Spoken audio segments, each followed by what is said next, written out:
ನಮಸ್ಕಾರ ಆಲ್ಮಾ ನ್ಯೂಸ್ಗೆ ಸ್ವಾಗತ. ನಾನು ಮೇಘ.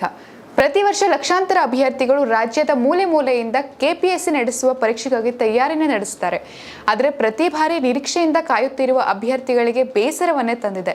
ಆದ್ದರಿಂದ ಹೆಚ್ಚಿನ ಅಭ್ಯರ್ಥಿಗಳು ಕೇಂದ್ರ ಲೋಕಸೇವಾ ಆಯೋಗದತ್ತ ಮುಖ ಮಾಡ್ತಾ ಇದ್ದಾರೆ. ಕೇಂದ್ರ ಲೋಕಸೇವಾ ಆಯೋಗದಂತೆ ಪ್ರತಿ ವರ್ಷ ರಾಜ್ಯ ಲೋಕಸೇವಾ ಆಯೋಗವು ಪರೀಕ್ಷೆಯನ್ನು ನಡೆಸಿದ್ದರೆ ರಾಜ್ಯದಲ್ಲಿ ಯಾವುದೇ ಹುದ್ದೆ ಖಾಲಿ ಇರುತ್ತಿರಲಿಲ್ಲ, ಕೆಲಸದ ಒತ್ತಡ ಸಹ ಹೆಚ್ಚುತ್ತಿರಲಿಲ್ಲ. ಆದರೆ ಕೆಪಿಎಸ್ಸಿ ಒಂದಿಲ್ಲೊಂದು ಎಡವಟ್ಟನ್ನು ಪ್ರತಿ ಬಾರಿ ಮಾಡ್ಕೊಳ್ತಾ ಇದೆ. ಆಯೋಗ ನಡೆಸುವ PDO, PSI, KS ಪರೀಕ್ಷೆಗಳನ್ನು ಇಲ್ಲಿಯವರೆಗೆ ಸಹ ಪ್ರಾಮಾಣಿಕವಾಗಿ ನಡೆಸಿದ ಉದಾಹರಣೆಯೇ ಇಲ್ಲ. ಯಾವುದೇ ಪರೀಕ್ಷೆಗಳನ್ನು ನಡೆಸಿದರೂ ಸಹ ಒಂದಿಲ್ಲೊಂದು ಎಡವಟ್ಟನ್ನು ಮಾಡಿಕೊಂಡಿರುತ್ತೆ. ಕಳೆದ ವರ್ಷ PSI ಪರೀಕ್ಷೆಯಲ್ಲಿ ಬೃಹತ್ ಭ್ರಷ್ಟಾಚಾರವೇ ನಡೆದು ರಾಜ್ಯವೇ ತಲೆ ತಗ್ಗಿಸುವಂತಾಗಿತ್ತು. ಮನೆ ಮಠ ಬಿಟ್ಟು ಸಾಲ ಸೋಲ ಮಾಡಿ ದೂರದ ಊರುಗಳಿಂದ ಇದನ್ನೇ ನಂಬಿಕೊಂಡು ಓದೋದಕ್ಕೆ ಬರುವಂತಹ ಬಡ ಮತ್ತು ಮಧ್ಯಮ ವರ್ಗದವರ ಪರಿಸ್ಥಿತಿ ಏನಾಗಬಹುದು?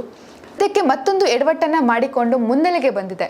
ಸರ್ಕಾರ ಎಷ್ಟೇ ಎಚ್ಚರಿಕೆಯನ್ನು ಕೊಟ್ಟರೂ ಸಹ ಬಗ್ಗದ ರಾಜ್ಯ ಲೋಕಸೇವಾ ಆಯೋಗವು ತನಗೆ ಇಷ್ಟ ಬಂದಂತೆ ನಡೆದುಕೊಳ್ತಾ ಇದೆ.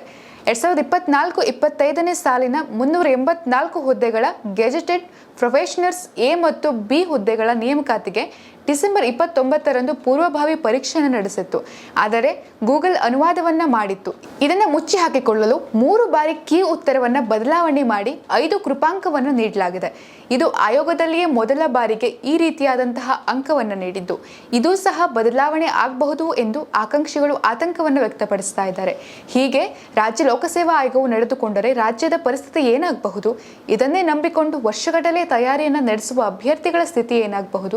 ಅಭ್ಯರ್ಥಿಗಳ ಜೀವನದ ಜೊತೆಗೆ ಚೆಲ್ಲಾಟವಾಡ್ತಿರುವಂತಹ ಈ ಸಂಸ್ಥೆಗೆ ಕಡಿವಾಣವನ್ನು ಹಾಕುವುದಾದರೂ ಯಾರು? ಸಂವಿಧಾನಿಕ ಸಂಸ್ಥೆಯಾಗಿದ್ದುಕೊಂಡು ಈ ರೀತಿಯಾದಂತಹ ವರ್ತನೆಯನ್ನು ತೋರಿಸುವುದು ಎಷ್ಟು ಸರಿ? ಕೆಪಿಎಸ್ಸಿಯ ಈ ನಡೆ ವರ್ಷಾನುಗಟ್ಟಲೆ ಪರಿಶ್ರಮದಿಂದ ಓದಿಕೊಂಡು ನಂಬಿಕೆಯಿಂದ ಕೂತು ಕಾಯುತ್ತಿರುವ ಅಭ್ಯರ್ಥಿಗಳ ಕನಸನ್ನು ನುಚ್ಚುನೂರು ಮಾಡಿದಂತೆ ಆಗ್ತಾ ಇದೆ. ಸರ್ಕಾರ ಈ ಬಗ್ಗೆ ಹೆಚ್ಚಿನ ಗಮನವನ್ನು ಹರಿಸಬೇಕಾಗಿದೆ. ಕೇಂದ್ರ ಲೋಕಸೇವಾ ಆಯೋಗದ ಹಾಗೆ ಪ್ರತಿ ವರ್ಷ ಪರೀಕ್ಷೆಯನ್ನು ಪ್ರಾಮಾಣಿಕವಾಗಿ ನಡೆಸಿ ಈ ಪರೀಕ್ಷೆಯನ್ನೇ ನಂಬಿಕೊಂಡು ಓದುತ್ತಿರುವ ಸಾವಿರಾರು ಅಭ್ಯರ್ಥಿಗಳಿಗೆ ನ್ಯಾಯವನ್ನು ದೊರಕಿಸಬೇಕಿದೆ. ಸರ್ಕಾರ ಈ ಬಗ್ಗೆ ಹೆಚ್ಚಿನ ಮುತುವರ್ಜಿಯನ್ನು ವಹಿಸಬೇಕಾಗಿದೆ. ಪರೀಕ್ಷೆಯನ್ನು ಪ್ರಾಮಾಣಿಕವಾಗಿ ನಡೆಸಬೇಕಾಗಿ ಹಾಗೆ ಆಯೋಗದಲ್ಲಿ ಕೆಲವು ಬದಲಾವಣೆಯನ್ನು ಮಾಡಿ ಕಟ್ಟುನಿಟ್ಟಿನ ನಿಯಮಗಳನ್ನು ಸರ್ಕಾರ ಮಾಡಬೇಕಾಗಿದೆ. ಇದು ಇವತ್ತಿನ ವಿಶೇಷವಾಗಿತ್ತು. ನಿರಂತರ ಸುದ್ದಿಗಾಗಿ ನೋಡ್ತಾ ಇರಿ ಆಲ್ಮಾ ನ್ಯೂಸ್ 24.